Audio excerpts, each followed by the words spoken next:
Okay, I will call the Thursday, July 15th Vernon Township Board of Education combined work session and public meeting to order.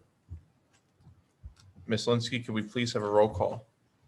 Mr. Annunziata, Here. Mr. Semaglia. Here. Mrs. Luthner, Here. Ms. Pellet, Here. Mr. Sweeney, Here. Mr. Zimmerman. Here. Thank you. Can we please stand for a pledge of allegiance? I pledge allegiance to the flag of the United States of America and to the republic for which it stands, one nation, under God, indivisible, with liberty and justice for all.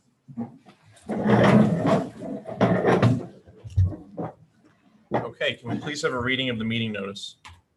The New Jersey Open Public Meetings Law was enacted to ensure the right of the public to have advance notice of and to attend the meetings of public bodies at which any business affecting their interest is discussed or acted upon. In accordance with provisions of the Act, Vernon Township Board of Education has caused notice of this meeting to be published, and adequate notice has been provided, and notice of this meeting has been properly posted in accordance with the New Jersey Open Public Meeting Law. Thank you. It's recommended that the board enter closed session for the purposes of discussing personnel and student matters. Can we have a motion for So moved. closed? Motion by Mr. Sweeney, a Second. second. Second by Mr. Zimmerman. All in favor? Aye. Okay, we are in closed. We're going to go over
So moved. Motion by Ms. Lutner, second by Mr. Sweeney. All in favor? Aye. Okay, the board is in open session. Item F is presentations, and we have one presentation on the agenda for this evening, and that is on the 2020-2021 summer programs that we have going on in our buildings this summer. So I'm going to move out of the way and turn this over to Ms. Davino and Dr. McKay. The microphones are for home? Yes. Okay. All right. So this morning, if there's anyone at home, they can back me up on this. This morning on Samus Road at 9 o'clock, there was a traffic jam because there are so many students in school right now. And there was no place for parents to park. And we literally, people were getting out of their cars and it was like a concert. So we were very excited because all that we have planned and tried to do for this summer came to fruition the last couple of days. There are hundreds, literally hundreds of students in school right now, normalizing their existence, making great things happen in schools. And there are smiles on teachers' faces that I haven't seen in 14 months. And kudos, We're right, back. to our administrators for doing an excellent job with drop off in the morning. Parents are pulling in, dropping There are off children. hundreds. And also, teachers are saying things to me like, we should do this every summer. So the excitement of children and teachers being together again was really obvious this week, right? Absolutely. So this summer it's rocking. Okay, so it's an ESS ER2 funded program in Rolling Hills. There's the Rolling Hills students. They're enjoying breakfast. This was at 9 o'clock this morning. They all come in, they have their breakfast. They have a worksheet that they get started with right away. Yesterday was Space Rangers, and they were talking all about space. Today was all about weather, and this class was actually at some point today going to make tornadoes happen in their classroom. I asked them all where they were Monday night when I was trying to not get hit by lightning, but they're again a wonderful group and all of our teachers. So you stick your head in the morning and you see Space Rangers. That was the day before, and of course doing weather as well. So breakfast and then we go. This is the mission for the Rolling Hills program. So you want to talk a little bit about it? Sure, I mean, like Dr. McKay was saying, we're talking about learners today and leaders tomorrow. Again, we're talking really about learning acceleration and making sure that we're taking a look at any gaps that may have occurred during the COVID pandemic. Obviously, we're looking at structured learning programs where students accelerate their academic and social skills. The hands-on learning is really, really essential. So when you walk into the classroom, everything is hands-on experiential learning. It's really essential to develop collaboration and teamwork. Remember, these are the things that go hand in hand with social emotional learning. Some of the things that we know that children missed out on, if you will, during COVID. Accelerating grade level academic and social skill development is also part of the program in every one of our schools, but we saw it, of course, today at Rolling Hills. Literacy, STEM, guidance, and SEL sessions for whole group and small group are really important. If you take a look at that last bullet that talks about targeting social and academic skill development, one of the most important things we can do with these learners, and again with our students in the fall, is to really start to target where the gaps may be and which interventions might be necessary to catch kids up if they have fallen behind either socially or academically. And our staffs are so involved, and they're having conversations after the hours are over, and they're talking about where the students are. Data is being collected, but there's also a physicality to each of the camps. So the students are up, moving around. Sometimes they're going out, sometimes they're dancing. This was a math equation that young boy in the front was dancing to, and everybody's going to take their turn dancing to it. So it's really cool. The Rolling Hills program is called the RAP, the Rolling Hills Accelerated Program.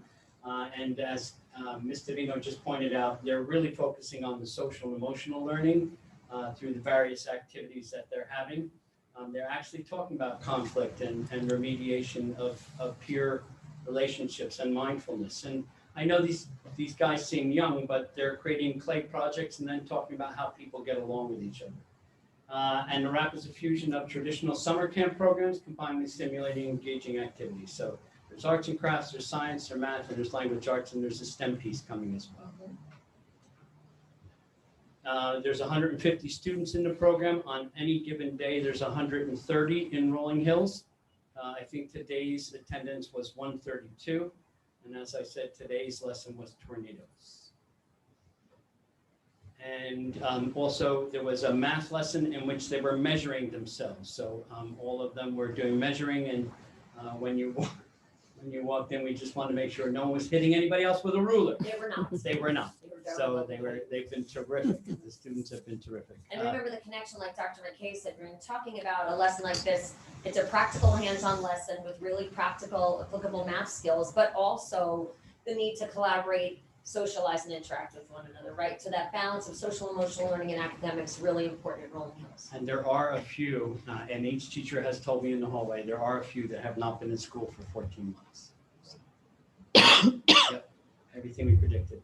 Here's Lounsbury Hollow's program. And of course, they're in the counseling center there, all holding up their water bottles. Again, this is ESSER, Kids Central, yep.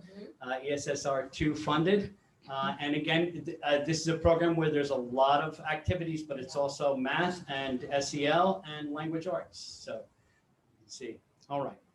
Right, so Lounsbury Hollow, you can see just by the picture in the gym how vibrant that program is. I have to tell you, when I walked in the other day, they had Beach Boys music playing on the front screen. The theme was Surf's Up. Kids were coming in, ready to learn, excited to start the day. Very similar to what you saw at Rolling Hills. Obviously, we're talking about things like necessary skills for academic and social emotional development and success.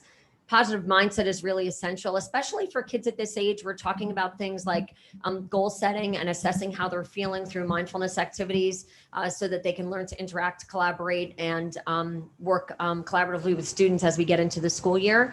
The goal is to provide the student-centered project-based learning activities similar to what we saw at Rolling Hills. Again, language arts, math, and social emotional learning. Similar approach with a camp-based structure. Kids are outside a lot. There are lots of activities that integrate hands-on project-based learning. I would be remiss if I didn't talk about some of the leaders who are running these programs. Obviously, with Rolling Hills, Mr. Demsek was filling in for Dr. Stumper when he was out, and did a lot with the development of the program, and then put the teams together to make sure that they were all the wonderful teachers at Rolling Hills. And Dr. Stumper has been stopping in the morning to see the kids. And then Mr. Mudrick at Lounsbury Hollow and putting the team together. The team is run by Jen Papandrea and Helene Revelon. And then, of course, all the teachers that are involved. And there's a full commitment from everybody at Lounsbury Hollow. So, and again, this is another big program. There's over 100 students in the Lounsbury Hollow program.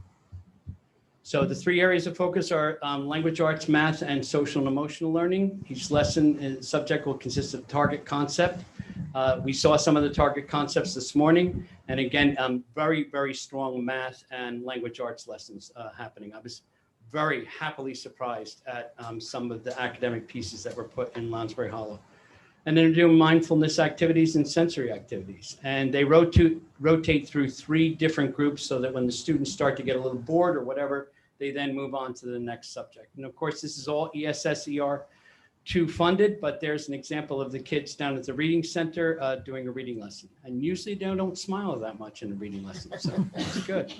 You know, one of the things that's really important about the sensory activities that I think a lot of people think about sensory activities as needed only for special needs students, but sensory activities, sensory lessons, and the integration of sensory strategies and lessons are really, really important for all students. We're finding that that implementation is really successful for every child. So I'm really pleased to see that. Yeah. And here's some great shots, as you saw before, of what the gym looks like. And of course, all the teams lined up in the morning, holding up their water bottles. Yep, ready to start the day. Yep. All right, Glen Meadows program. Glen Meadows program is almost completely different than anybody else's program because they have these amazing people there that thought it's a really good idea to have a day program and a night program. That's right. So while we're sitting here, Glen Meadows program is going on. So when you drove by and you saw all those cars over at Glen Meadow, they have a night program going on as well. So Monday night, when the big storm hit and lightning hit, I go racing over there because I was worried they were going to be out of power. I was up at the high school and Nick Demsek and I were walking out of the high school and we almost got hit by lightning. Then we go racing over there and I go running in Dr. Step in a Kosik's puddle. there, stepped in a huge puddle, go running in, and all the kids are fine. Everything was Right. great. They were having a great time. Everybody was delighted to be inside and doing all these activities. So these are pictures from, some of them are from Monday night, where everything was going on. So there's Dr. Kosik there. And Miss Brady's running her class. So usually with each of the classes, there's 2 teachers working with the students. And they, of course, get lunch when they come in the evening program. And in the morning, they're getting breakfast. So. And on Tuesday, when I was there, the vibrant energy in the Yeah. hallways and the Yep. classrooms was just spectacular. You know, you have to engage middle school students. You bet. They're different than elementary school children, right? Elementary school kids come off the bus, come out of the car, Yep. they're bouncing, they're excited.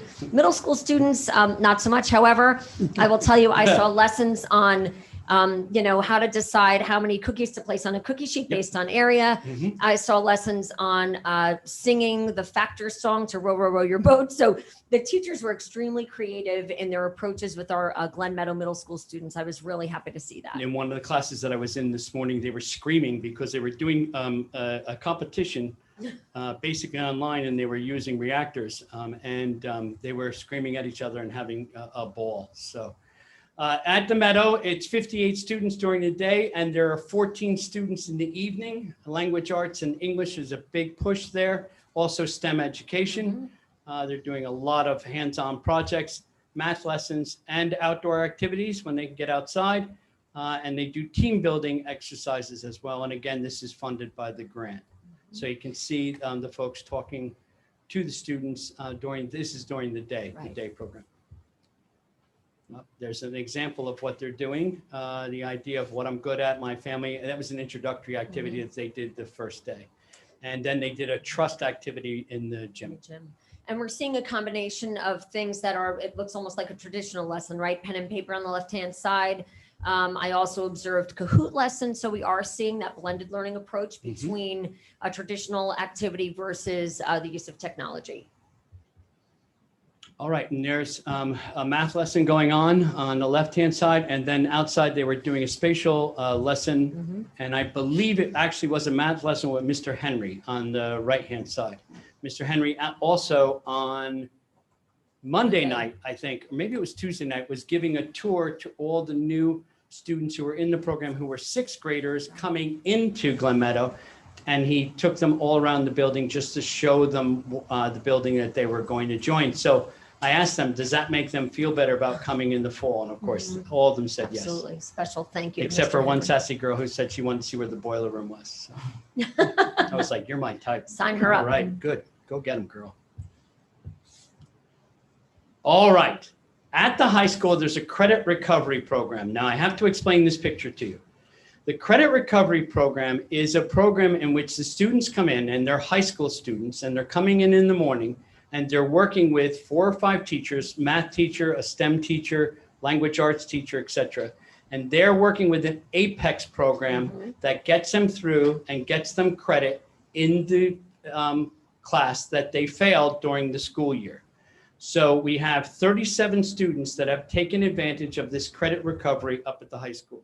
They are all working for 1 month. They started the Monday after high school graduation, the 21st of June. Most of them are now almost finished with the program, but the program will be open until the end of July. And they're working with teachers who are guiding them through. And every time a student finishes up a course, because there's 37 students, but that doesn't mean 37 courses. Some of them are there for 4 courses. And it was a tough year. So every time they finish a course, that man who's running the program, that's one of our top guidance counselors, Ray Mr. Lochran. Lochran, yeah. And Ray Lochran got a hold of a cowbell. And every time a student goes through the APEX program in whatever class that they're in, and they finish up and they get credit for it, he goes on the loudspeaker and starts banging the cowbell to let everyone in the school know that another student has finished up with one of their classes. So the more cowbell joke from Saturday Night Live has become a very big deal up at the high school, and people are shouting down the hallways, more cowbell, as a way to encourage our students to finish up. 31 students as of today, as of this morning, have completed their coursework. 3 have not. 3 are still working on their coursework. There'll be a second program in August at the high school, which will be a summer acceleration program, not a credit retrieval program. And both of those programs are supported by the ESSER2 grant. And there's a real importance here for both programs, right, Chuck? Yes. So the reason this credit recovery program was so important was, like you said, it was a really challenging year. To have 37 students taking multiple classes through Apex is a large number of children. And if students don't achieve a certain number of credits, right, they don't graduate. So, you know, for the folks at home, it was really important for us to, you know, kind of marry these two programs together, right, for our overall high school student success. Also, and if you're ever involved in high school scheduling, you know it's very difficult to schedule a student's classes. When a student fails a class and then you have to schedule that class along with the new level class, it becomes almost an extraordinary experience of trying to get them through in order to graduate. So the faster you can clean up these issues, Right. the better off we all are. Extended school year is what we always do for our special needs population. There are 73 students in Cedar Mountain, and I just want to report out that they're doing a wonderful job. Mr. Fay and Ms. McDougall are doing a terrific job every morning. They're there greeting the students. It's over at Cedar Mountain at the same time while the summer academic camp is happening at Cedar Mountain, which is our next one, I think. Yep. Okay, summer academic camp at Cedar Mountain. We have 26 students in kindergarten and 30 students in first grade. They're all going through a wonderful experience of being outside and inside and learning. There's also Dial 4 assessments going on in which we bring the students in to make sure that we know where they are. And I will talk further about that as we have additional board meetings, because we are a little concerned about our students coming in. But the good news is that the kindergarten numbers are up to 190, heading towards 200. And it looks like we should be well over that as we move forward. It's totally a literacy-based program, but there are arts and craft activities both inside and out. Literacy skills such as phonics, reading and writing, but also math skills as well with literacy. And when you see math in focus, you realize how important literacy is to that project. Language and concept development through projects and thematic units, and engaging in hands-on activities like planting, exploring, et cetera. And again, kudos to the wonderful teachers in each one of our buildings who are doing these terrific things with their students. Everyone seems to be happy with their program. There's some pictures from summer academic camp. On the left, they're doing artwork and creating vases and rainbows. There's like little planters that they were doing. And then on the right, Ms. Crops is doing a literacy lesson with them. And they're in the library looking at books. I hope that look is stop taking a picture of me instead of I don't want to look at a book. And then on the right-hand side, of course, is a writing lesson. And yes, they're young, but yes, they are doing those things. Okay, we have future programs that are coming. So there's a learning acceleration camp that's going to happen at Cedar Mountain, and that starts on August 2nd, and that will be a 2-week program. Doing the same thing that we're doing in some of the other programs, building literacy and math skills and fun activities, and that's grant funded. And then at the high school, we're also going to have a 2-week program starting August 2nd, orientation for new programs and specific skills in math, where we're concerned about some of our students, and also STEM education, and then specific skill sets in English, and this is grant funded. So those 2 programs will be the first 2 weeks in August, one at the high school and one at Cedar Mountain. Dr. McKay, before I forget, it may be on another slide, I'm not sure. Can you share with the members of the board and members of the public a little bit about the opportunities that we've had for our students to work with therapists over the summer who Yes. have needed additional services? Absolutely. At the high school and at Glen Meadow, we've had a therapy group come in, Lakeside, which we talked about when we were approving it. And that's out of this grant, although there's a separate grant altogether for therapy. Right. And then we're working with them in order to have therapists for the elementary level as well. That is an active engagement that's happening right now at Mr. Fay. We met this morning to discuss it, and it looks like Lakeside's going to hire another therapist to bring in to do therapy for the children at that level. And we have had parents and children taking advantage of those services, Absolutely. which I think is excellent. Yep, absolutely. And we hope that those therapy sessions can continue part-time after school as the school year continues, as we worry about the students. Questions? Questions from board members? I have a couple. So Lounsbury Hollow, how many students are attending that one? I didn't catch the number. Over 100. I think it's 107, but I know it's over 100. Okay, great. Are you happy with the participation level at all of the school, at Yes. all the programs? Yeah. Yes. Yeah, I agree. Everyone who's there seems to want to be there and is very happy. And the children that the first couple of days at some of the schools when I was there, when they were being dropped off, there was anxiety Yeah, I agree with going that. back into school. And I thought to myself that this is the time to have anxiety. They're all in their Mhm. shorts and In they're July. all in Yeah. flip-flops. And I did notice the couple of students that I noticed anxiety in on day 1. Today is day 4, and they were skipping Much- in. So all Yeah, those I things agree. that we worry Yeah. about Mhm. the outset of the year, hopefully Mhm. all of those fears are allayed now Yeah. as we move forward. Remember, that was the purpose, one of the One of reasons the in the reasons program, was right, was the that really acclimation. yes, the Yeah. acclimation to get them back into the normalcy of school. So Mhm. having them experience it now in smaller classes with really hands-on, fun activities. And I observed the same thing today, the kids being a little less anxious about coming back to school. It was really, really nice to see. That's great. In terms of the high school, the credit recovery, I don't have a sense of how many kids needed that versus how many, Oh, signed that's a good up. question. Yeah. So how do you feel we did with that?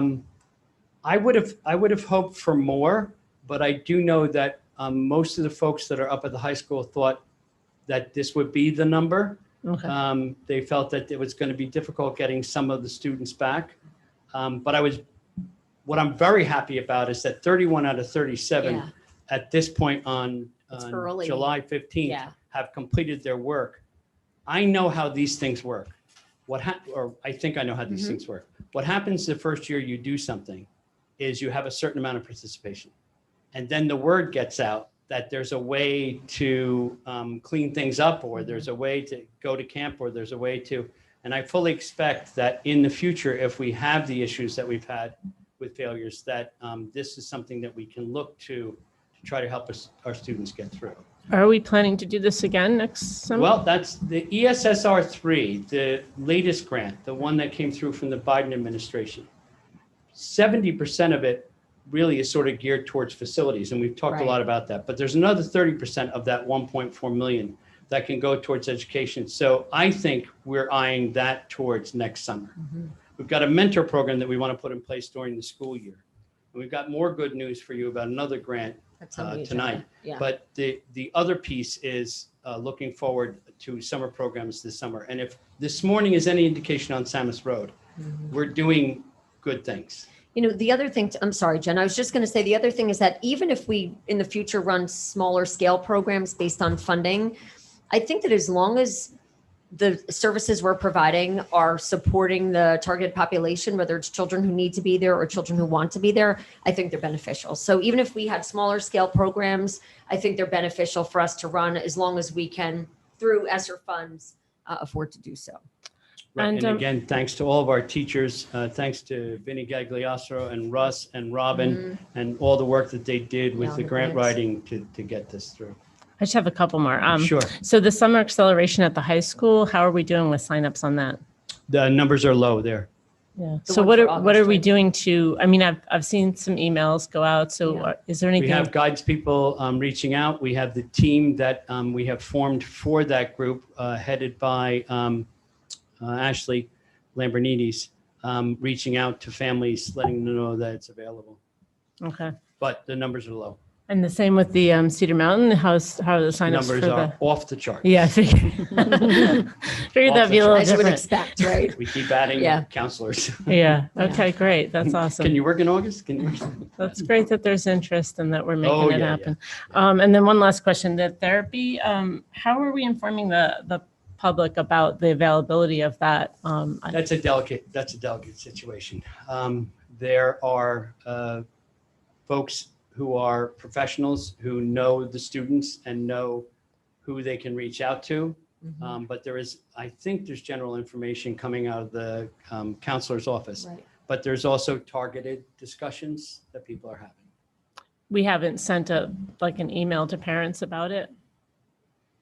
I'm not sure whether guidance did that or not about the counseling. Is it open to anyone It is. who's okay. interested? It is. And at the present time, they are seeing students. So. And this is, how is it paid? I mean, Part is there a of the cost? ESSER It's grant. not, there's no cost to parents. No. Okay. No. And the grant funding for that piece was $45,000, and Right. it's separate from the other parts of the grant. So there was Mhm. 3 parts of the grant, and this was the one for therapy. But we can This certainly- resource is available to students outside of the summer programs Oh, as yes. well. Oh, yes. Right, and you didn't have to be Yes. affiliated with a credit recovery or an accelerated learning program. No, absolutely. Right. And And we can certainly, I'm sorry, I was just going to say, I mean, look, since it's available to everyone, and unless people are watching our board meetings and it's the summertime and people are on vacation and Yeah. might not be seeing it, we can circle back with our high school, counseling department and make sure that we put something out as a general notice to families that we do have additional supports. Although I'm almost positive a few went out, but Okay. So am But I, I'd I have to don't go wanna- back I and don't check. wanna state Yeah. that. Yeah.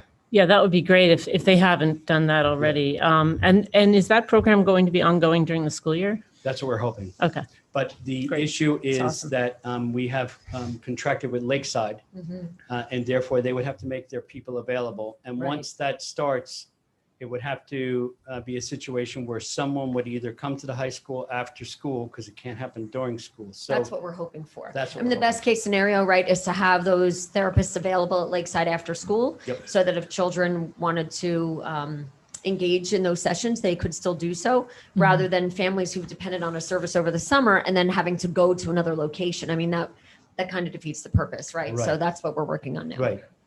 And again, to credit people who are working hard on this, Mr. Fay has worked very much with Yeah, them. with Lakeside for with sure. Lakeside. So, Okay, I'm done. Thank you. Any other questions from the board? If anybody wants to get involved in these programs, and Parents. they're watching Yes. tonight, they just call the school Yep. or? Call Call the the school. principal, yeah. We actually, and that's a great point, Charles. We had lots of families that called and said, I'd like my child to come. And it was funny, the things I think that Chuck and I saw the first couple of days were where parents called and the children really didn't want to be there. But within a couple of days, that really went away. They noticed that their peers were there. But yeah, if parents are interested, please give us a call. We'd be more than happy to have the children. Yeah. Okay, all right, thank you All right. very much. Okay. Thank you. I think the clicker's still up there.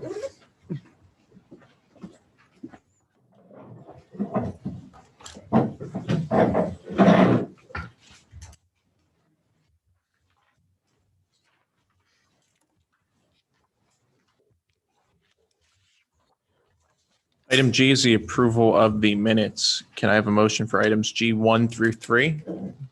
To move. Motion by Ms. Pellet, second. Second. Second by Mr. Sweeney. Questions or comments? Seeing none, could we please have a roll call vote? Mrs. Luther? Yes, abstain where noted. Ms. Pellet? Yes. Mr. Sweeney? Yes. Mr. Zimmerman? Yes. Mr. Annunziata? Yes, abstain is noted. Mr. Smaglia? Yes. Motion carries. Thank you. Item H is correspondence. Please note the one correspondence. Okay, thank you. Item I is the president's report. I just want to briefly thank all of our faculty and staff and administrators who are working this summer in our schools, who are with students. It's really great to see our students in our buildings in a fairly normal environment, becoming reacclimated to our school buildings so we can hopefully have a really strong start to the school year in September.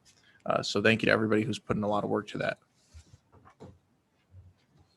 Item J is committee reports.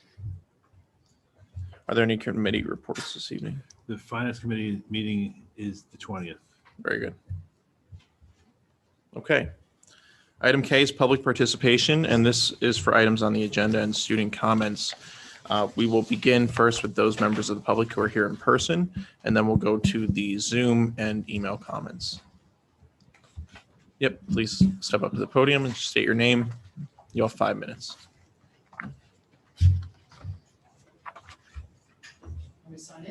Yeah, that'd be great for the minutes.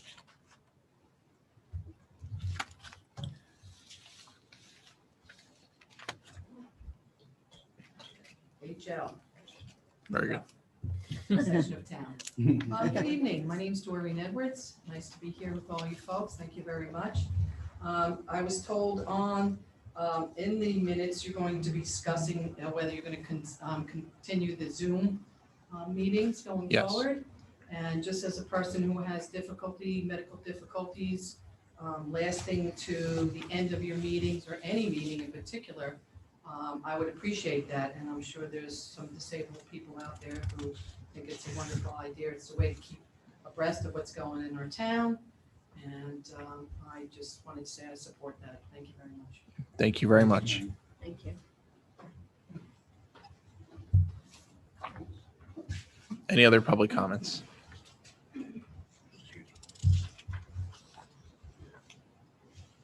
Judy Storms from Glenwood. I've been in town since 1969, but I started teaching in 1964 and taught here in Vernon until 2003, so 37 years. Wonderful, wonderful school district. Just very proud and happy to have worked here all these years. So, which brings me right to a magazine I've been reading, and I have a copy for everyone that I will give you. And it said some things that were disturbing to me, and I thought, this wonderful town, I can't believe this. So I wanted to bring it to your attention, and I feel the magazine I want to give each of you is quite informative if you're wondering, like, what is she talking about? But there's a short paragraph here in the magazine on page 9 that says, our federal government is sending a loud and clear message to America's public schools. If you want significantly more money from Washington, you must adopt and teach critical race theory. Schools that resist that, I feel our school would be resisting it. But it says that the rare school or district that refuses to take part in what the government wants will not simply be left alone. They will lose out on these new funding streams and, more ominously, find their budgets reduced at the federal and state levels for failure to conform to the new standards of education and testing programs. So that, it doesn't fit for my feelings about this school district. And I thought, I just need to bring this to your attention. And I have a copy for each and every one of you that I'd like to give you. And you can keep it, and I don't know. I'm really concerned. And what you are going to do, well, I'll wait and see. So I'll sign my name. And thank you for your continued concern for our school district, because the programs you are describing are just wonderful, which has always been, I started with Rudy Perella right here in this building. Yes. We had Walnut Ridge School, and then we had Lounsbury. Yeah. And Rudy set the tone for the school district. Judy, was that the first year? Was that 70 when this building opened? Was that Rudy? 1969, the school actually had opened sometime in 68, Right. but I don't believe it was a full year. Yeah, it wasn't. No. And 1969 is when it brought in Charlie Husbeck, Tom Shear. I remember getting on a school bus just before school opened for the children, and we had a wonderful tour of the entire town in the school bus, and that's how we started. It was great. Right. So, okay. I'll get those. Well, she's writing her name, so I didn't realize that I could speak about something. Because she had already begun speaking, I allowed it, but yeah, the first public comment section is for items on the agenda and student comments. Okay, there's some leeway because she's been. She had already begun speaking, so. Okay, I'll hang in to end. We'll move quickly through the We'll try, agenda. yeah. We will be moving quickly through it. Are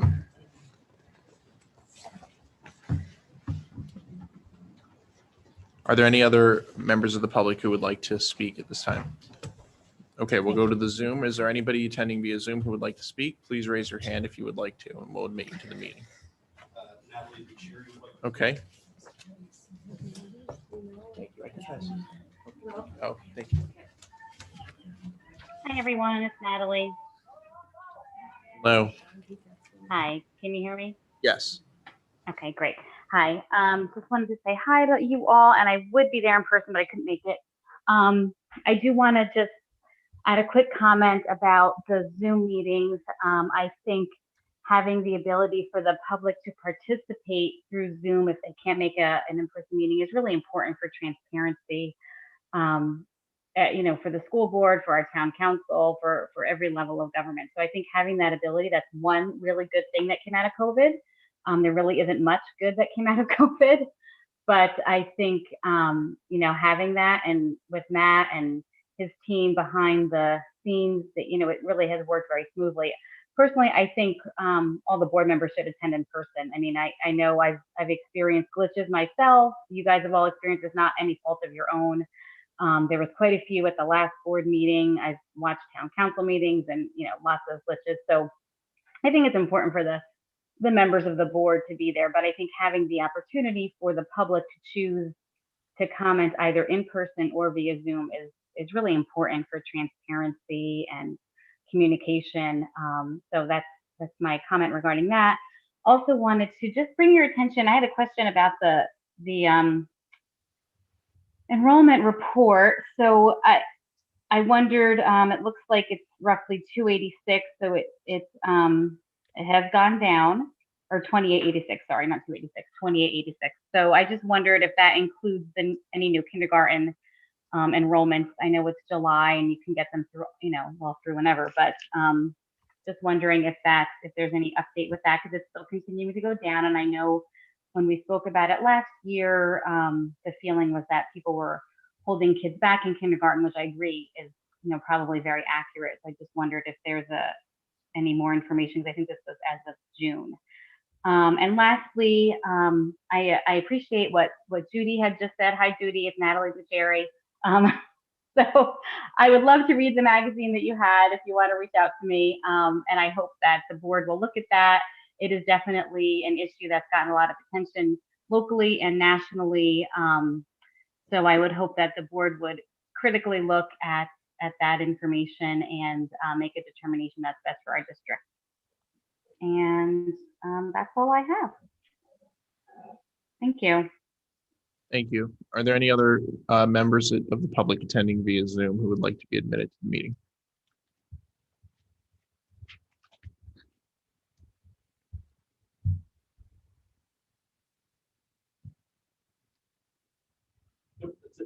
Okay. Did we receive any written comments? Okay. Are they for agenda items? Yes. Okay. Martin Perringer, please read the following into record at the first public participation session as it pertains to an agenda item. Public meetings should be public for all citizens and allow all citizens to participate with comments if they choose to. Eliminating the hybrid model would not only disable BOE members' participation if they cannot appear in person, but also eliminate all citizens who cannot appear in person for whatever reason, be it health reason, like in my current case, where I cannot drive in the dark, or like it was in the past, where I was a parent of small children needing to put them to bed and be around. Eliminating remote participation would eliminate all Vernon denizens citizens who just cannot come for above or other reasons. I would consider eliminating remote access as an act of disenfranchisement of a considerable portion of Vernon's citizens, and would consider everyone doing so in gross dereliction of his or her duty to represent the public and allow the public to participate in their government. An act to suggest this disenfranchisement would be an act against the principles of democracy. In the past, personal appearance was necessary as we did not have the technology to access our government remotely. Now we have the technology, so it is not a COVID thing, it's a democracy thing. Thank you, Ms. Linsky. Okay, we're going to close it to the public at this time and move on to item L, the superintendent's report. Thank you, Mr. Nunziata. I do have one informational matter on the agenda, and then I have, of course, my regular superintendent's report. So like Dr. McKay said, as we were presenting, special congratulations, thanks, and recognition to the Vernon Township School District. We should amend that. The 21st Century Life and Careers Grant is actually $350,000. That's a new grant. We've been applying for it, I think, for the last 3 years running. Special thanks to Mr. Gagliastro, Mr. Rogers, Dr. McKay, and Robin Homestead, who've been working very hard on applying. 21st Century Careers it's a wonderful, wonderful grant opportunity. Chuck's going to talk about the specifics in a minute, but in general, it's the ability to add academic enrichment learning programs, including tutorial, academic, arts, before and after school programs. And this is targeted to our middle school. So I think some of the things we're adding will really help create that robust, vibrant middle school energy that we really want in normalizing and getting our kids back to school. You want to talk more about the specifics, Chuck? Yeah, sure. Thanks to Ms. Davino for her help with this as well. It was a team effort, and Robin keyed us in on this grant. And this is a competitive grant. We won this as a regional situation where there's only 4 or 5 grants being offered throughout the state. So what we did was you have to target one school. So what we targeted was Glen Meadow, and it's for after-school programs. And we're looking to put all sorts of programs in that will help with economically disadvantaged students, students with disabilities, but also any struggling academic student. And it will run from September of 21 to June of 22. There will also be a summer program attached to it in the summer in July at Glen Meadow. So even if we have the grant programs that we're running this summer, there'll be a separate program at Glen Meadow next summer. The wide variety of projects are going to be tied into the farm at Glenwood Mountain. I don't know if anybody knows where that is. It's that wonderful farm on the left-hand side as you're going down towards the high school. We're working with the family there so that they will bring some programs to the students as well. The students are going to learn some things. They're going to build robots. They're going to do agricultural pieces, and they're going to be working in a team environment. What we want is after-school programs for our students, as well as programs for parents at night.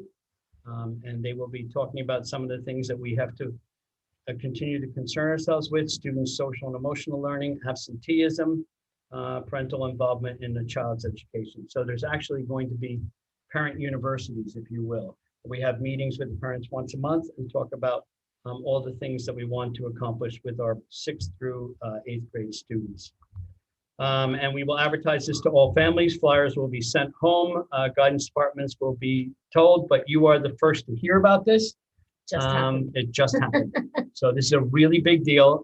It's a really nice grant, and I'm delighted that we won it. Yeah. So thank you, Chuck. I think the most wonderful and exciting thing about this too is that, like I said earlier, we applied several years running, and I had actually applied for this grant in a previous district and didn't get it there. And when we looked at it this time, Vinny and I were looking at the application, and I think when I looked at applications that other schools had submitted in the state, we noticed that when you started to include things that you didn't currently have in your program, seemed to be the key to get the grant. So when the team wrote the grant this year, we thought a little out of the box, right? We started to include things that we didn't include last time. And I think that was what got it for us, right? We're starting to look at things that we haven't offered in the past. It really is an expansion. That's why it's a 21st Century Life and Careers. Little light joke. We don't have farming, and now we do. So, that's right. You know, but it worked. It got us $350,000. Exactly. So. And we can't thank the folks at the Glenwood Farm. Glenwood Mountain Farm enough. But also the idea simply is getting our children involved with after-school activities. As everyone knows, Ms. Davino and I talk about it all the time. I want our students here after school. I want them involved in everything, and I want them going home tired, exhausted, and full of life. So, right. Good. This is a wonderful thing. Good. And just a few quick notes on my written superintendent's report. I think it was uploaded to the website. I'd like to congratulate 3 Vernon Township High School band students who were selected for the 2021 All-State Orchestra. All-State is really, really a high accolade. To have 3 students in 1 year is really spectacular. So, and they're all brass players, which is ironic. Wesley Sanders, who's a tuba player, who's the only tuba player in New Jersey selected for the All-State Orchestra. He is graduating this coming year in 21-22. Anne Marie Kazor, second chair trombone, out of 6 trombone students who were selected in the state, who's also graduating this year, and Lee Rose Hart, who's a 6th chair French horn, out of 7 French horn students. Congratulations, she's a junior, she'll graduate in 2023. All-State is extremely difficult to get accepted to, so special congratulations and thanks to our fine music department, and of course to those students and their families. I'd also like to say thank you to Luciano Blodgett. She's a local business owner. She owns the Azure Trade Group. She contacted me today and is making a donation of brand new cosmetic brush sets to our cosmetology program. So what's happening How nice now? is that? Yes, and what's happening now is that people in the community are saying, oh, there's cosmetology at Vernon High School. You should think about, about donating to the high school, which is lovely, because at one time people didn't know that we had these great CTE programs. So, and the last accolade is to Julia Crafton. Julia is actually going to be a sophomore this year at Vernon Township High School. Her album Woodstock Child was premiered this week at the Bitter End in New York City. Kids and I went in on Tuesday night to the Bitter End. Oh, yeah, it was open to families in the community, which was really wonderful. Amazing. Highland Lakes, a young lady and her brother, they'll go to Vernon High School. They'll both be sophomores. She's a very talented singer-songwriter. Look out for Julia Crafton, really remarkable. We should be really proud of our students here. So great job all around. How amazing is that? Yeah, she was amazing. Awesome. The Vernon Township Athletic inaugural class of the 2021 Athletic Hall of Fame is going to be Saturday, October 23rd, 2021. If there's anybody watching from home and they would like to go, it's a dinner and a ceremony.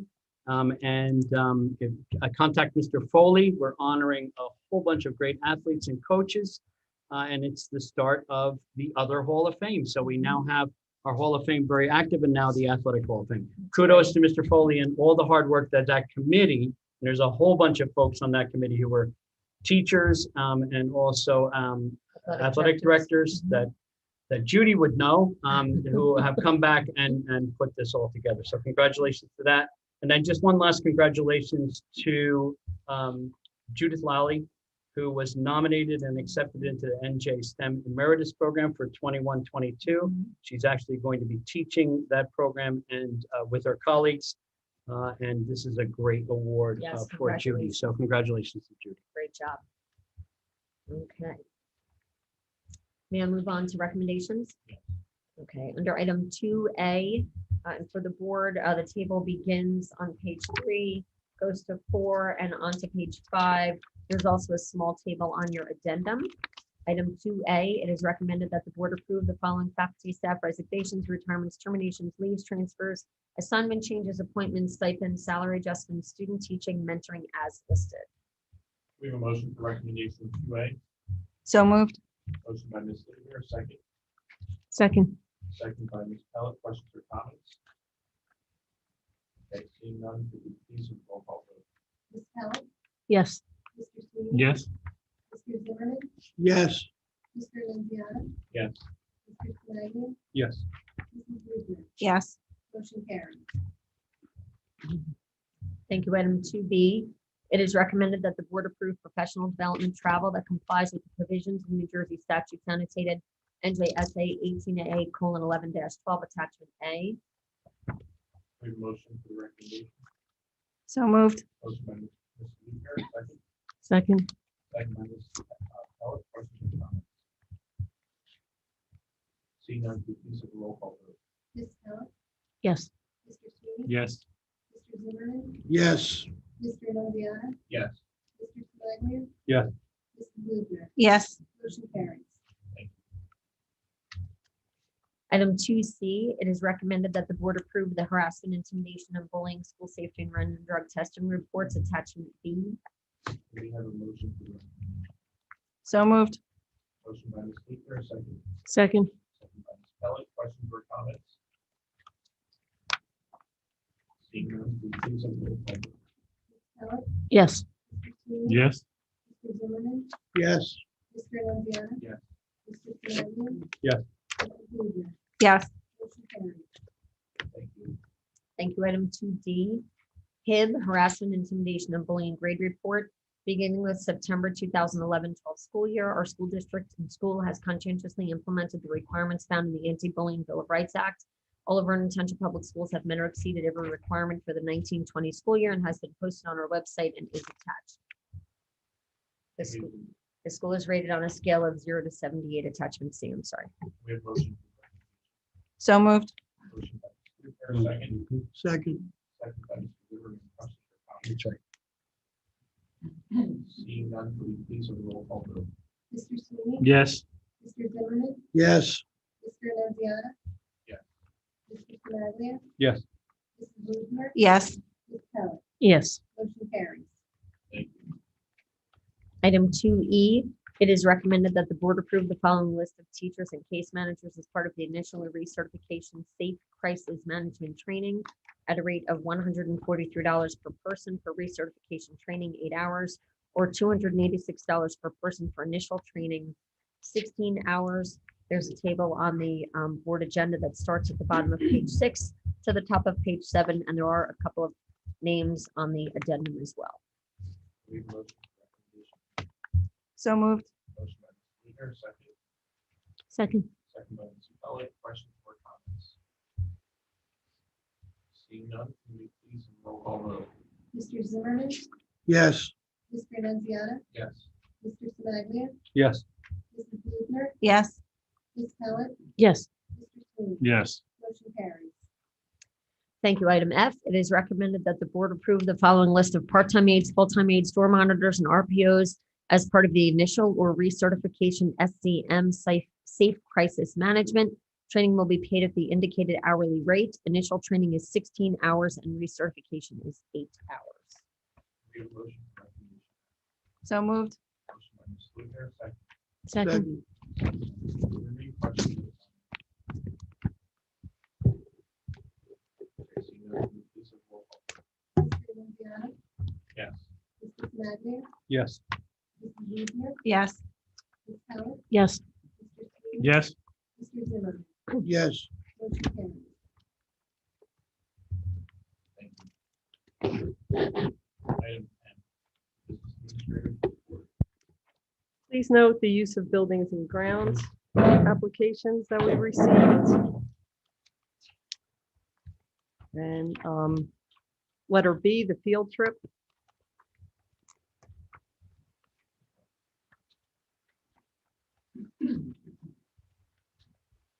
And letter C, pursuant to the New Jersey Administrative Code, I certify that as June 30, 2021, no budgetary line items.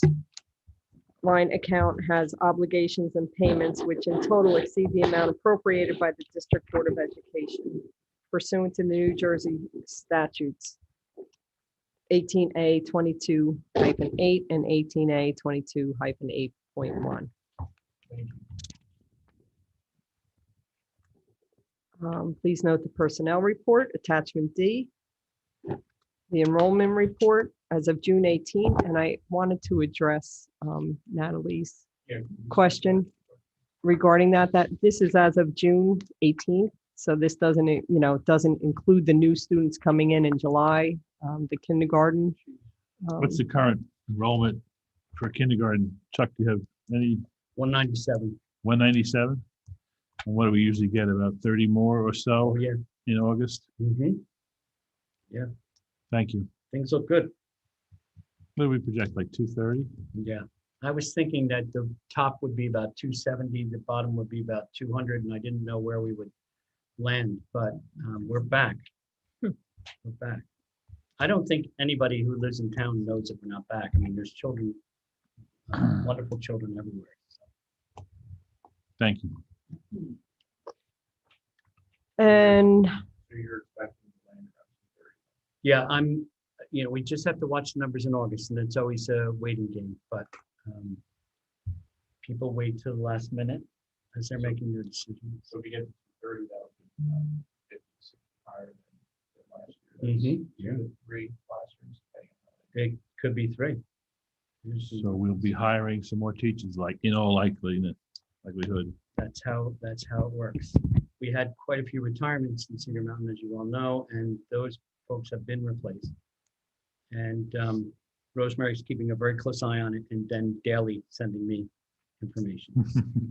Are we seeing? And again, comma, Rosemary, comma, I love her, comma, and she's sending me information. So she, You get to 2:30. Chuck, are we seeing upticks in the other grades? Yeah, Yes. I'm wondering about that too. Okay. yes, we are. So the district's gonna be bigger, Mhm. Yeah. so it's growing. And I think that, I think it'll be a slow incline. But remember that when we did the GRIP study, and that was the 2012 GRIP study, and then the later GRIP study, 2019, the assumption was that we'd be at 2,500 or 2,500, 2,600. And we're now sitting at close to 2,900 and probably will head back to 2,950 again. So as people look at it and say, well, we're still decreasing as Natalie pointed, really we're holding our own and moving back in the other direction. But again, it's a general thing and we'll see how this works out. So. It won't be until September that we really see. Sure. Career. Yep. Any other questions about the enrollment? Okay.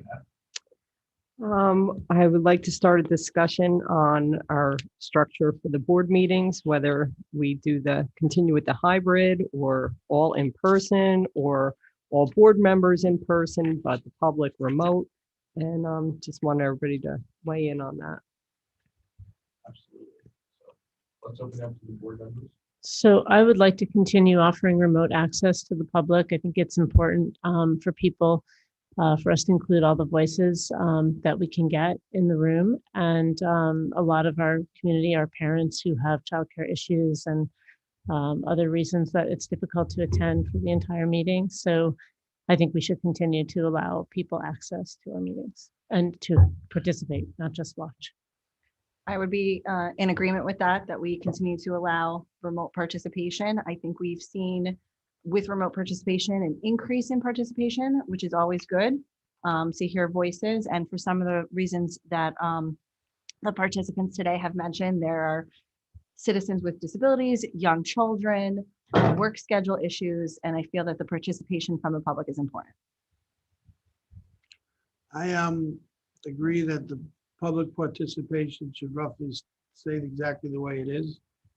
I would say maybe with the emails to maybe, because we limit 5 minutes, maybe limit the amount of words that an email can have. That's possible. But I also feel on the other side that the board members should have to be here. The remote board members doesn't work as well to me. I've been on both sides, but you can't hear, you lose service, it's just disruptive. But I think the public policy really shouldn't change, but the board members should have to be here.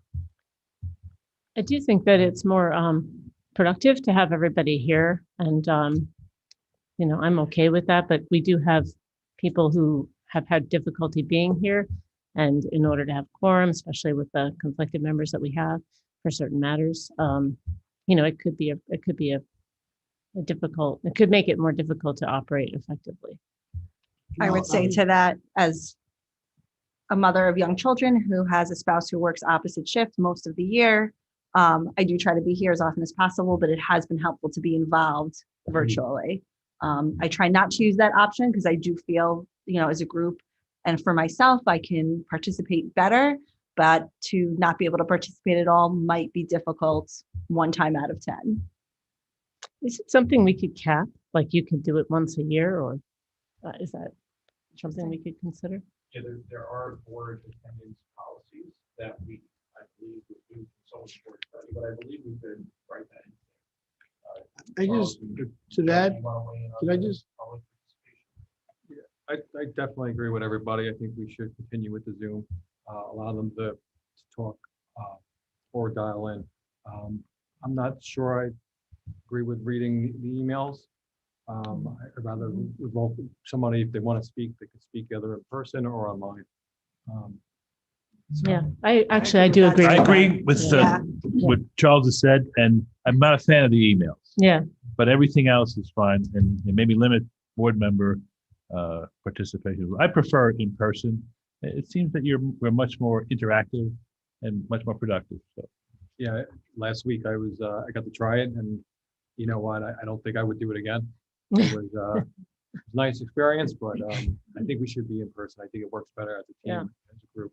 But I think we should have an exception when we need enough members, so we can't not vote on something because somebody can't participate because they can't. Yeah, I was just going to say, we would have had to not have that one meeting where we were Right. short a person, so. I completely agree with this train of thought that we should continue to have Zoom accessibility for public participation. I think that as far as members of the community who might have disability, who could be elderly and or just not like driving at night for any other reason, they could have childcare issues. You know, we as a public body should be striving to be as accessible to the public as possible. And we oversee, more than $60 million in taxpayer dollars and 3,000 children that live in this town. So, we want to give every facet of the way to be participating in matters that are important.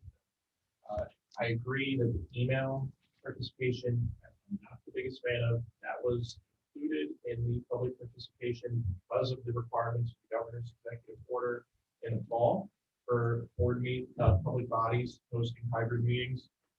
But that order has since expired, which gives us a lot more flexibility. So I think that it sounds like there's consensus to move towards a policy of allowing participation either in person, over Zoom, but not over email for the members of the public.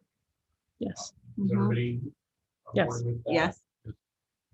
Okay, so then we'll draft a policy for a first reading at the next board meeting. So we'll have a policy, look at this work session, we'll vote on it at the office. As far as board member participation and board member attendance, I hear both sides of it. I think it has been important to have a quorum at some of our meetings, but it is not as productive. It's really a challenge sometimes to have conversations when half of the board or 2 or 3 members of the board aren't sitting. So do we want to explore putting a limit on that, allowing a board member once or twice per calendar year to attend virtually if need be, or do we want to completely disallow it? Justin? I would just say to that, we have 3 members not here now, they're not Zoom. So, and to me, when it becomes an option of not being here, which it would become, people might not make the effort. And we're all gonna have things come up over the 24 meetings of the year that we don't make it. So we don't make it. But I think the pressure should be to get here. We all sign up for this, or get voted in, actually, I should say, but we all know we gotta get here 24 times a year. And sometimes things will come up. But, I think the pressure should be to make the board members be here. Would you be against having one a year that you can, giving everybody a day? Well, I hate all types of record keeping in general, but I guess that could work. But I don't know who keeps attendance for us, but It makes Justin do it. It'll make Justin do it. No, our attendance is always kept. I mean, obviously, Yeah, we once can there's keep our record. board secretary, keeps that, so. Could I make a suggestion that it only be allowed if we don't have a quorum? And then we could go, one person allowed to do that to make the quorum. That's a tough situation to track, Mhm. because then, who are you asking which board member are you calling up and asking to join? I think if you know that you only get one, you're going to be incented to really try to be here and save your one for if you really need it. And I don't know. I feel like that would give somebody at least the grace to be here remotely if they wanted to be here and really just couldn't make it. So I just think that would be preferable to only allowing it if we need it. And then we have to beg someone to try to. I mean, I almost had a babysitting emergency today, which is rare. I usually have people available. I have a lot of people available, but it just so happened that as of this morning, I didn't know if I was going to have a babysitter or not. I had somebody lined up who couldn't do it. So that would be an extreme emergency, not, oops, I asked, I know better, to get childcare for my kids. When you get elected, that is what you know what you're getting elected for. But it was really a very last minute emergency. I think the grace of having even one per year would be helpful. I think also, quick question, I guess, regardless of what this decision is, isn't there an existing policy that talks about board members can, I don't want people to miss meetings, but could miss up to 3, right? And then on the 3rd meeting, there is something may or may not occur as far as. I think it's a I thought it was state policy. Yeah, Oh. so my point is that even like, Mr. Zimmerman said, you have folks that are absent this evening, it's 1 meeting, right? So they'll be here at the next meeting. And these things happen, right? Whether it's a babysitting for this vacation. I think that's why the law or the statute or whatever reads that way, right? Under school board members can miss up to a certain number of meetings while still fulfilling their obligation of being. What if, let's say, snow, right? Highland Lake's terrible usually, roads up there. We lose half the board members and they want to deal with it. Have you from Bye-bye. Island Lakes? Typically, prior to COVID, we. Oh, they rescheduled. Reschedule, we yeah. have snow dates. During COVID, we were able to have meetings still during weather. Unless you Only lost for power. Unless you lost power. Yes. Yeah, I'm just afraid if we give everybody one day and, and I'd like the opportunity to have a day too, but what if we all choose the same day to do that, And the members of the public will watch a screen. Watching a screen of board members. I think it's right actually here. easier to have one, right? Like have everybody virtual or to have. Those we Just need- one. yeah, we need 7 people on. My mic cutting out. Okay. I'm gonna give you 2. Okay, all right. I have 2 mics. I mean, we're looking for a vote. I could support the one time. But we'd have to draft it and then vote on it next time, right? Yeah. To move it forward, I'm saying. Right. Oh. I think having an exception for one time is fair. I mean, you would be here for 23 other meetings of the year. I think I that's like that. fair. Is that a fair compromise? All right, so just to reiterate, in case the microphone was cutting out, there's consensus amongst the board members to allow the public to continue to participate virtually via Zoom. We would discontinue the email portion of public participation, but we would still allow the public to participate either in person or by calling into the Zoom link that's provided in order to make sure that anybody who has accessibility, transportation, childcare issues can still participate. And then for board members are expected to attend in person, but there is an exception to allow a board member 1 time per year to attend virtually. There would be a draft of the policy available to the board at the next work session and a first reading of the policy at the next board meeting. Good? Yep, good. Yes. The write-in, so we have a policy that has expired, so beginning with tonight will be the last meeting where we will have the ability for someone to write in an Probably email. next meeting. We haven't implemented it. We only have the first reading next. But the Yeah. policy But it is expired. already. Because we never replaced it, I would say that we're still operating under the old policy until we vote on a new policy. So until we vote on the new one. It's expired. So you have 2 more meetings of reading the emails. And we're gonna get slammed. One of those nights, I'm gonna have 20. So It'll be like a nice send I'll off. say, see to that. But we should limit them to 5 minutes, just like the Yeah. other Yeah, we should time comments. So and we'll cut it we'll off cut at it off 5. after 5 minutes, just like any other public comments. Okay. We're good? All right. Item 2 is recommendations. 2A. I'm sorry. It is recommended that the board approve the following financial reports, the list of checks and list of hand checks for June and the transfers for June. Can we have a motion for recommendation 2A? So move. Motion by Mr. Sweeney, a second. Second. Second by Ms. Pellet. Questions or comments? Seeing none, can we please have a roll call vote? Mr. Snodgrass? Yes. Mrs. Weaver? Yes. Ms. Pellet? Yes. Mr. Seaman? Yes. Mr. Zimmerman? Yes, Mr. Manziano? Yes, Motion carried. thank you. Letter B, it is recommended the board accept the report of the secretary for current operating fund for the month of June and the report of the treasurer of school monies for the month of June. Can we have a motion for recommendation 2B? So moved. Motion by Mr. Sweeney, second. Second. Second by Ms. Lutner. Questions or comments? Seeing none, can we please have a roll call vote? Mrs. Blumer, Yes. Ms. Pellet, Yes. Mr. Sweeney, Yes. Mr. Zimmerman, Yes. Mr. Juliano, Yes, Mr. Snyder. Yes. Motion carries. thank you.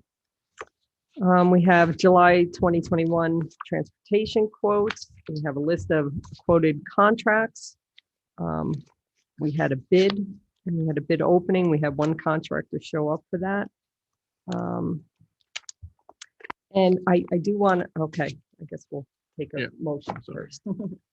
Okay, can we have a motion for the recommendation? So moved. Motion by Ms. Lutner, a second. Second. Second by Ms. Pellet. Questions or comments? I just want to mention that, and we really have a shortage of bus drivers. I feel like we've been saying that. I don't know if you've been saying that here, but we've been saying throughout the state, there's a shortage of bus drivers. It's severe at this point.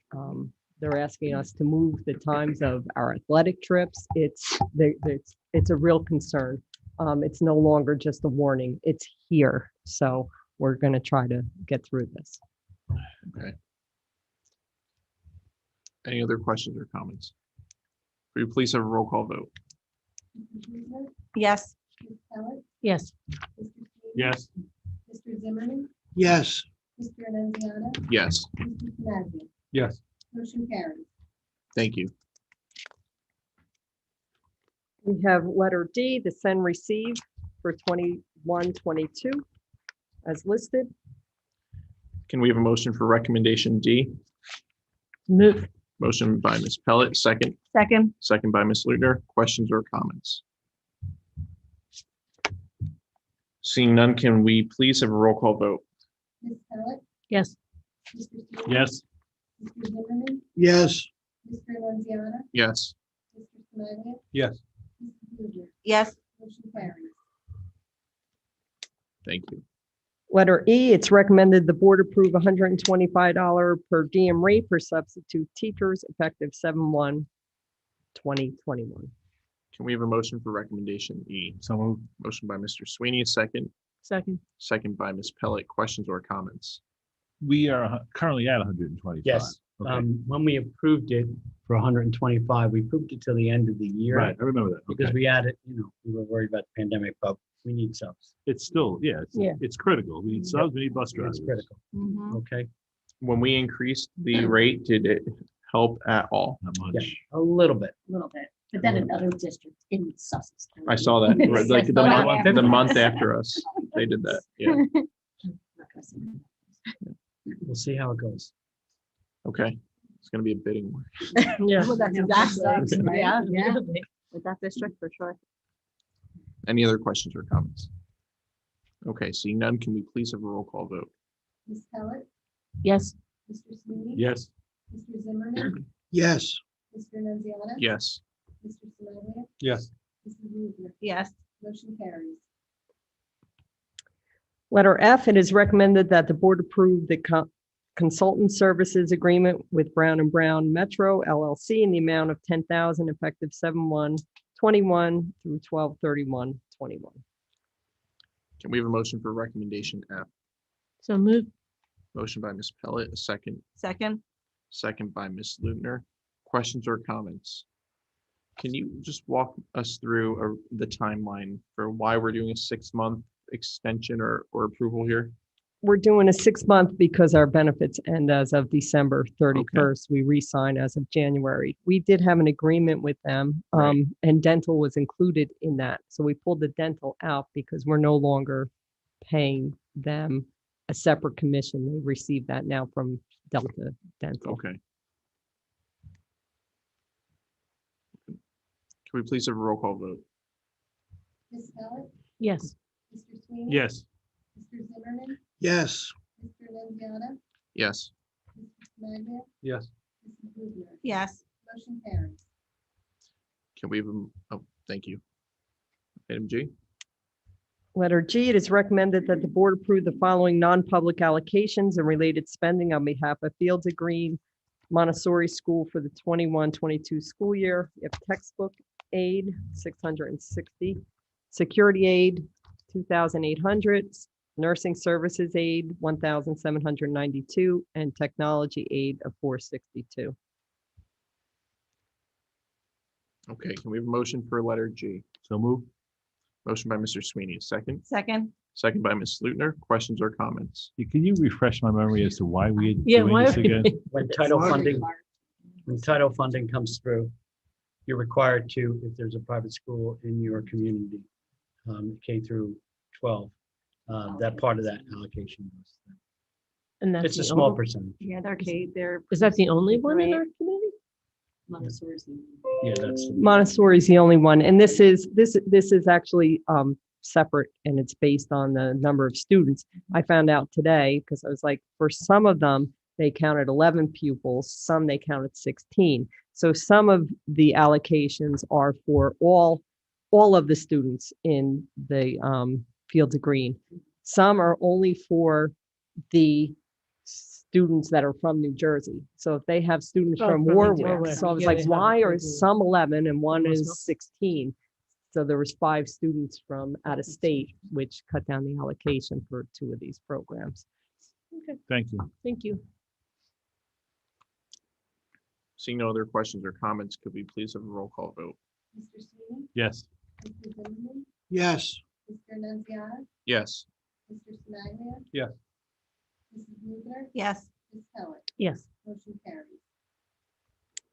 Letter H, it is recommended that the board approve permitting the following student to attend Vernon Township Public Schools according to the Board of Education Policy 5111.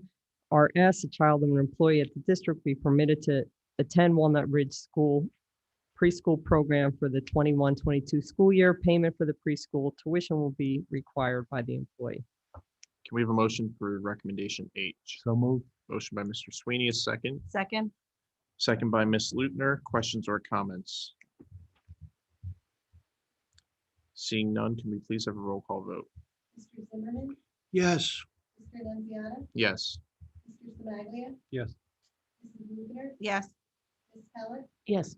Mr. Sweeney? Yes. Motion carries. Thank you. Okay, item N is public participation, and this is for items on the agenda or any other business. We'll begin with members of the public who are here in person. So please step up to the podium and say your name, and you will have 5 minutes.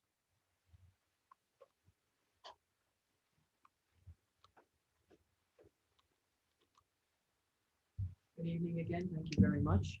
Doreen Edwards. You want me to write my name again? That's okay. Okay. Listen, I've been on quite a few boards myself, and I know it's a lot of times it's a thankless, hard situation, committing many hours and energy into doing what you feel is best for the community at large, and it is appreciated. I don't pretend to know how much effort and how much goes into this board or all the obstacles that you might run into during the year. What I do know is that I know that Vernon has been getting or will be getting a good influx of monies that was badly needed in the Vernon school systems through the government and other programs. So what I wanted to know, I'm here tonight really as initial fact-finding exercise. Now I know there's a lot of things that go with grant writing, and there's different what would you say, criteria that has to be met. And the one thing I wanted to do was also bounce off of what Judy was saying. I just am worried that I don't want the town to be held to a certain different standard than we normally would follow because of those monies in regards to CRT. Okay. I know we probably all had family members who fought for our freedoms in this country, and it's very near and dear to my heart. I know quite a few, and the generation, what they call the greatest generation, most of them are gone now. And I'm a little nervous talking about this because it's a hot topic, but it's a topic that has to be brought up, in my opinion. I was wondering, with these new grants that are afforded to our town, how much of those are against what the principals in our town are standing for? Now, I know that's probably a subject that you probably won't be able to answer tonight, but I do want to also encourage everybody, at the very least, look at those books that Judy passed out.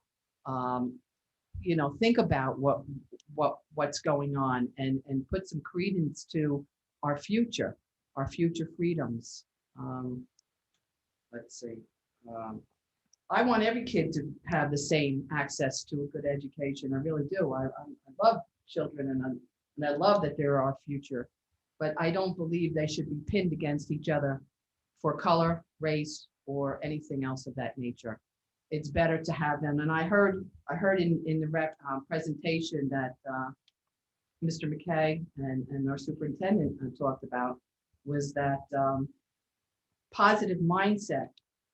And I was glad to hear that. You know, that was an important issue, positive mindset. I don't think it's a good idea to put in our young generation, especially kindergarten through high school. I mean, they talk about CRT only going to be in college and whatnot, but it's been proven that no, that's not the case. There are instances where they have information that it's being taught in the lower grades. So I just wanted to say, as a taxpayer, I just hope, and as a freedom lover, you know, that I could get up here and talk to you tonight about this, that we just be mindful of that as a Board of Education and say, you know, the devil's in the details. And that's pretty much what I had to say. So good luck. You will be seeing me, and I will try to get some information as we go forward as a community. And thank you very much. Anybody have any questions for me? No, thank you. I'll ask Ms. Davino to speak to some of your concerns during open board member forum. I'm going to speak anyway. Vicki Smith. I am the VTHS English teacher. I am the VTEA president. I am a citizen of Vernon and Lake Walker. I think that covers it. I agree that we should keep open mind, but there is a lot of false information coming out about critical race theory. It's not to pit one race against the other. It's to become aware. Aware of things that happened in history. For example, I went to public schools, not too far from here. We knew about World War II, but I didn't know the details of the Holocaust until I was much older. I read about Abraham Lincoln and slavery, but it didn't hit me until the 1970s when I watched Roots, the miniseries. And it shocked me to my core that, oh my gosh, you mean there weren't happy little slaves picking cotton and singing? Critical race theory is about understanding, not pitting one race against the other. It's about understanding where everyone comes from, what their views are, and discussing it critically, thinking. That's what we want our students to do, to critically think. Here's the information. What questions do you have? What information do you want to know? What is your feelings about this? It's to get students to think. It's not pitting one race against the other. It's far from that. I had the opportunity before I was in education to work at a public radio station in New York. Big shock from somebody from West Milford. I was a minority. It was walking into that building, talking about the 80s, walking into that building and being the minority and getting a slight taste, not total taste, but a slight taste of what it felt like to be the outsider and to try to understand. And I was very, very fortunate that people there were wonderful. It's like working in the United Nations. We had people from Ghana. We had people from Nebraska. We had people from the Philippines. We had a bunch of different nationalities. And I was very, very fortunate because we were all together for public radio. If you know anything about public radio, there's no money, so we have to build relationships. And I learned so much because we discussed. And if I didn't understand, I asked and I was told. I remember being told about ashy skin because I didn't know that, yeah, you have the African Americans have, that's why they use the lotion, that they had ashy skin, or about different hair. It was a wonderful experience because I was gaining knowledge. That's what we want for our students. We want them to gain knowledge, to understand. So if they're working in Newark, or if they're working in Patterson, or if they're working somewhere else in New York, that they understand where other people are coming from. That's all critical race theory is about. It's being blown out of proportion. So please, I ask everyone to keep an open mind. We don't want to teach free. That's not the district that I live in. That's not the school district that I teach in. It's understanding and coming together, and that's what we want. Thank you. Thank you. Are there any members of the public who are attending via Zoom who would like to participate? Yes, I have one more. Okay. Can you hear me? Yes. Okay, Martin Perrencher, I live in Vernon.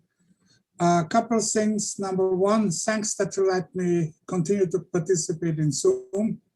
I appreciate that. Number two, regarding the summer programs, I think this is something right now we're having a grant for that. This is something that good that comes out of COVID, I hope. And I hope even if the grants run out, that is something as a resident of Vernon that I'm willing to pay for. Okay, it's not just how much the taxes are, what do I get in return. Kids lose over the summer all the time, and this could be a good program for perpetuity. As for the disagreement that seems to arise regarding CRT, Ms. Last comments just were very detailed, and other comments earlier were very vague. I would ask everybody to be very specific what to do or do not like and voice it. It's very difficult to just follow a line and say CRT is bad or CRT is good. Be specific, then we can come to a middle ground. It was also mentioned that it is the core philosophy of what Vernon stands for. I know a lot of people here in Vernon. I have a very small idea what Vernon stands for. I know what a lot of people stands for, but nobody else has developed a consensus. Usually the words, here's what Vernon stands for is, this is my opinion, that's what the rest should think. So I just wanted to consider that. Thank you. Okay. Thank you. Are there any other members of the public who would like to participate? Okay, thank you. So we will close it to the public at this time and open it to open board member forum. First, I just would like to turn it over to Mr. Vino, just to answer some of the concerns or questions that came up this evening regarding critical race theory, and also if you could speak specifically at some point to some of the grant funding and what how that may or doesn't overlap. Right. So, you know, just to be really clear, critical race theory in itself is not taught in the Vernon Township School District. It's not intended for K-12 instruction. It's not tied to any funding that we have received or will receive from the federal government. Critical race theory is a lens of inquiry intended for research. It's used at the university level. Critical race theory is only one theory, but this theory and other methodologies are used to critically examine practices, policies, and structural actions that have contributed to marginalization of various populations over history. The lens of inquiry is not being taught in our schools. It's something that is used In general, when we're talking about a higher level of examination, it's not something that's taught. I think one of the concerns was they have information that CRT is being taught in lower grades. We do not have any evidence of critical race theory being taught in our school district. We do teach the standards. We do teach things that are covered in our standards. For example, the Holocaust, civil rights movement, all of these things are historical events, and we should all be students of history, right? I mean, part of what happens as educators is we learn from history so as to learn from those things and perhaps not make those same mistakes again in the future. Those types of things that occurred in history are not critical race theory. Critical race theory is simply a lens of inquiry. The things that I just alluded to, like the Holocaust, civil rights movement, slavery, are all historical events that occurred either in our country or in other countries so that we can learn better as a society to make sure that we don't make those same mistakes. And again, to reiterate, none of our current funding, ESSER 2 that we talked about this evening, or any of the future funding, the 21st Century Learning Careers Grant, none of those things are tied to any kind of CRT requirements.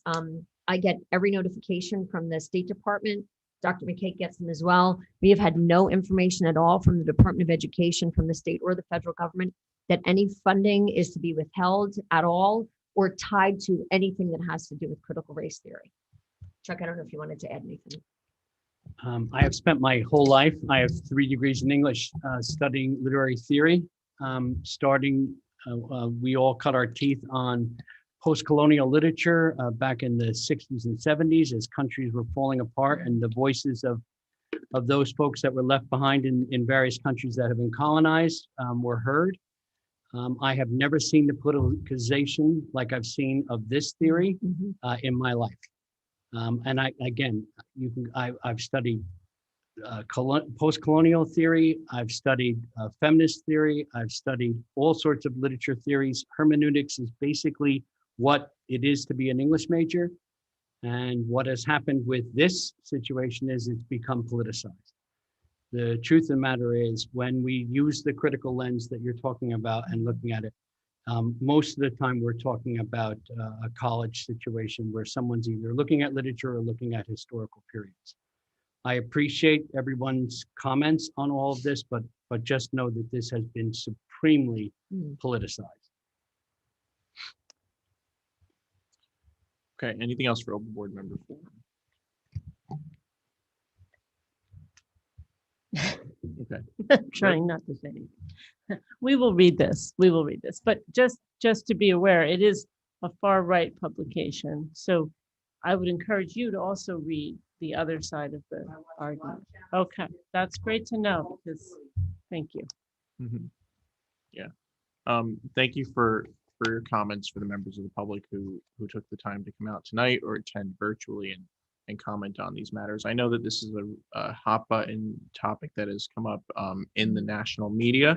Here in our Vernon Township schools, like Mr. Vino said, like Dr. McKay said, we teach age-appropriate content, and we do talk about history in our social studies and history classes, and we talk about things that overlap with race and history, like the Holocaust and the civil rights movement and slavery and the Civil War.